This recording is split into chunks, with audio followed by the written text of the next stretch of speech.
What television family would you live with if you had to move in with one? Do I know about the Cosby thing? Say that again. Do I know about the Cosby thing? It's the TV version of them, not the actors.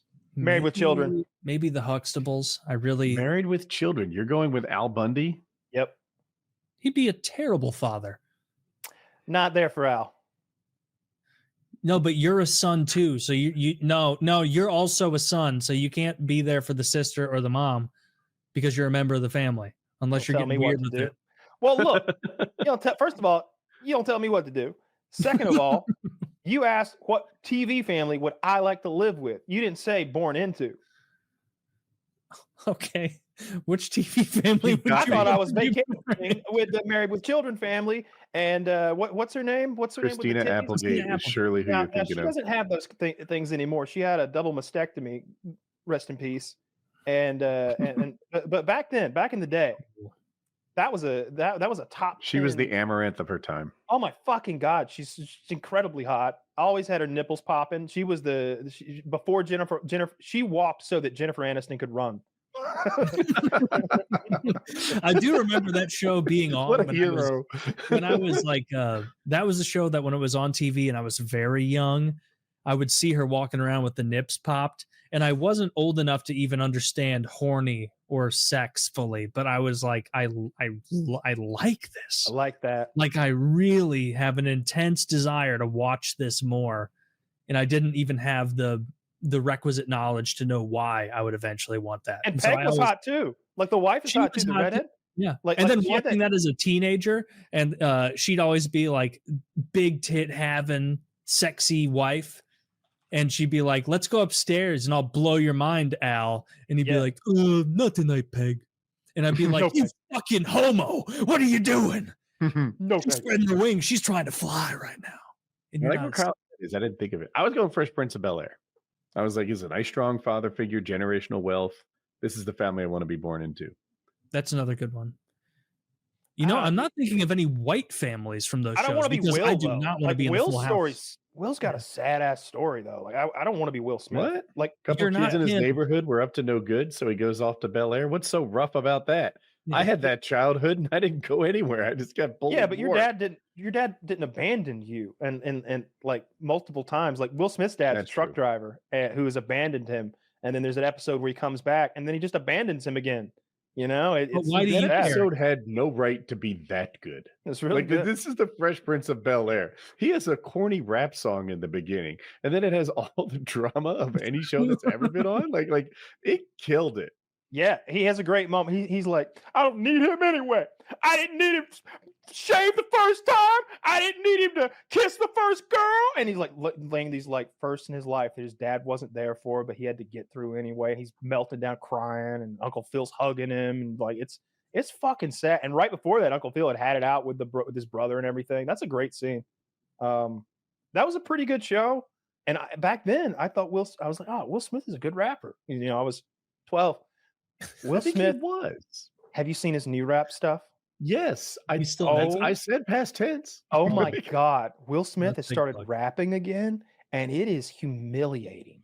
Like it's almost like he has the way Bianca Censori is out with literally her pussy showing at the Oscars or the Grammys or whatever. That like I think she's got some kind of a humiliation fetish. Like she's definitely going home and just coming so hard. Okay. But Will Smith must have the same thing.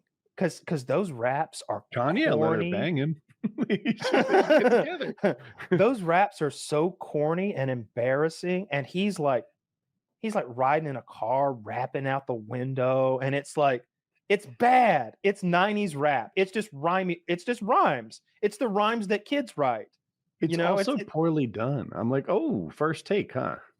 Yeah, you could have watched that one before you uploaded it. It's and like no production value. Like they're not no production value. It looks like, I'm sure he's got infinite contacts in the business and plenty of people to help him do this stuff. I don't know how it got done, but man, I've seen 2 different rap videos that he's made recently, and they're embarrassing. They're like I would be so embarrassed to be him.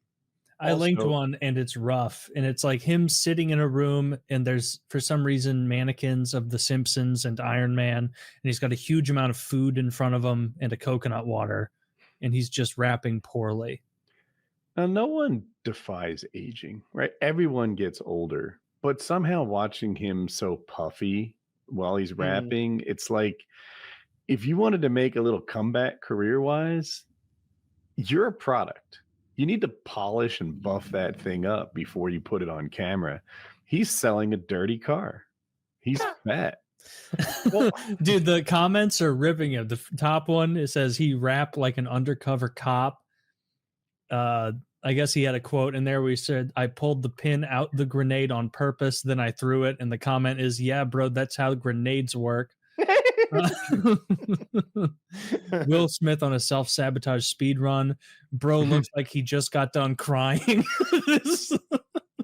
He raps like a youth pastor. Yes. The final boss of Unks. I don't get that as much, but What did it say about Unks? Final boss of Unks. Yeah. Kyle, That's fair. If you were Will Smith's advisor and he wants to make some sort of comeback, it could be music, it could be acting, it could be something, how would you coach him? I feel like he'd be good at this. Retire. He should retire is what he should do. And he needs to take time off. He needs to let this settle. He can't come the same way that like Mel Gibson sort of did, although I think that was just Brazil getting together and keeping him out of movies for a while. The same way that people who have these that Kramer did. You got to take some time away and let people simmer on this thing and forget it a little bit. But there's no like come right back to it without Chris Rock signing off on it. You know what I mean? You would have to do something with Chris Rock where you guys joked about it, or you like let Chris Rock hit you back or something. Like there's no way to get around it. You know what he did was so. Nobody thought that was good. What he did, and it hasn't. No one has like sweetened on it either. Like time hasn't passed, and we look back like, oh yeah, I guess Chris Rock really did deserve it. Like if we had found out Chris Rock was a rapist or something in the interim, we'd be like, Will Smith knew. Like that would be the narrative. We didn't. And I heard Gervais talking about it, and he's like, Chris Rock weighs 8.5 stone. I don't know what a stone is, but I think it's like 12 or 15 pounds or something. So he's saying Chris Rock weighs 100 fucking pounds. I bet he wouldn't do that to I can't remember who he said, like Jason Statham or whoever he said, like someone bigger. He wouldn't have done that to them. He did it. He's bullying somebody, and they're playing the video, and I'm watching. I'm like, yeah, he is. Like Chris Rock is way smaller than Will Smith. Will Smith looks like 6'1" or 6'2" or something, and he wasn't as puffy then, but he's at least 200 pounds. You know, like definitely like punching down. Yeah, big enough to beat up Chris Rock.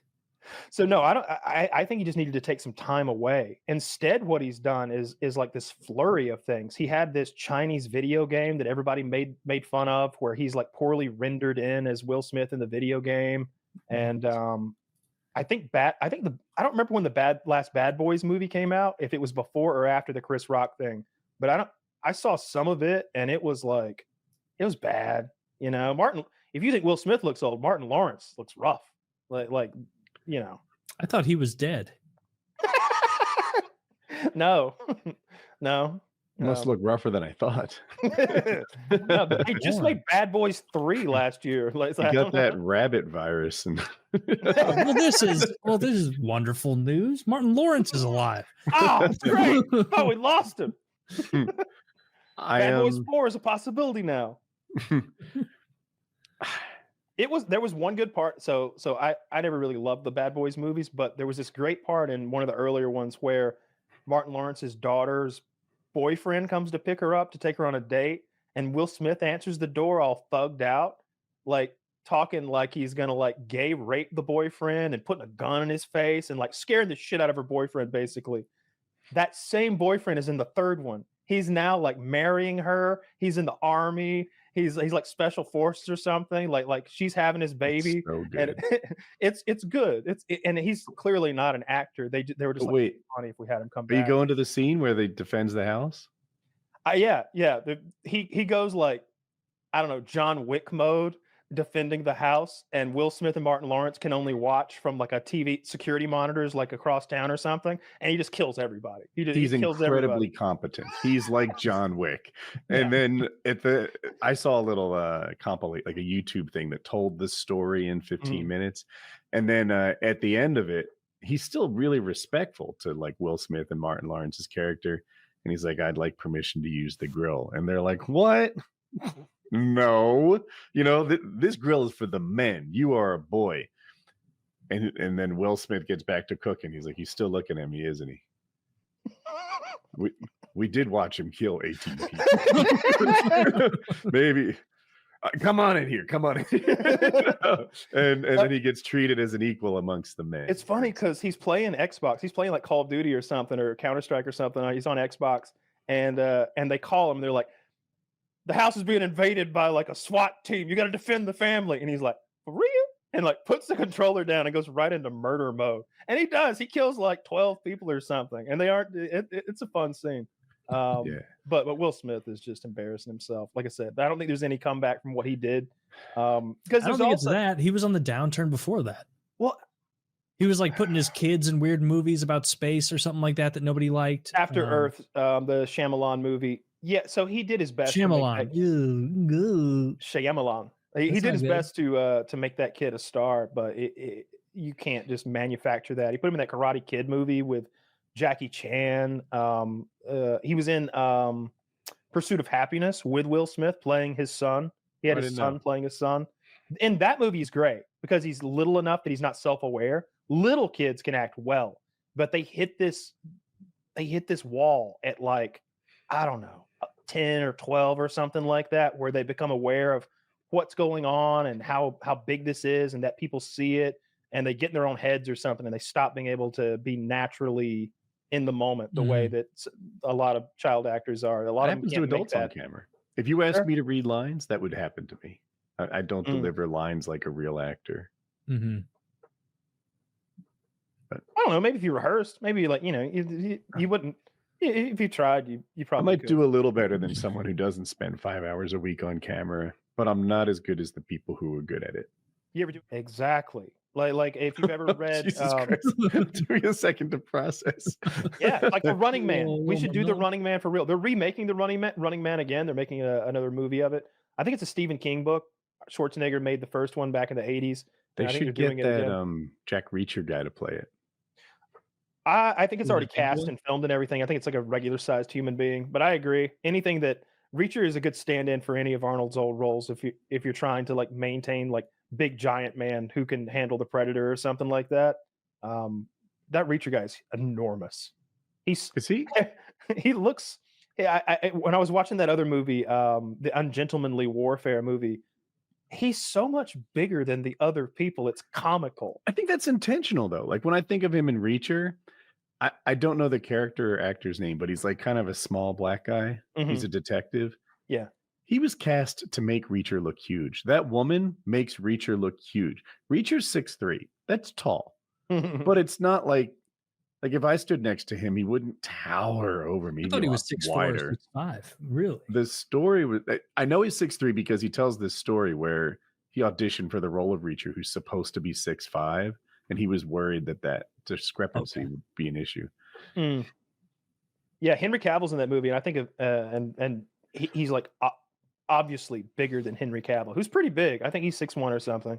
But they made Gandalf look bigger than the dwarf. Yeah, those hobbits and everything. Sure. They've also got a thing of like, I feel like a lot of actors are doing like Hollywood height, and so a guy who's like a sincere true blue 6'3" is going to look massive versus a bunch of extra cast who are like, yeah, I'm 5'11", they're 5'9", like they're just not like Tom Cruise. Isn't he like 5'6" or 5'7"? Yeah. I think I heard Tina Fey say like when you meet like a big deal actor, they're even better looking than you thought. They're even more charismatic than you predicted, and they're always shorter than you expected. I could see the short one. Yeah, that makes sense. Not a big time celeb. I think of Stallone as small too. Like how tall is Sylvester? Definitely not small, but short, right? Like he's broad as a fucking barn door. Yeah, 5'10" is what's claimed here. 5'10" isn't short. Although I see him here next to Steven Seagal, and he doesn't look small next to Seagal somehow. Seagal like 6'4" or something, like huge. Yeah. That's his belt.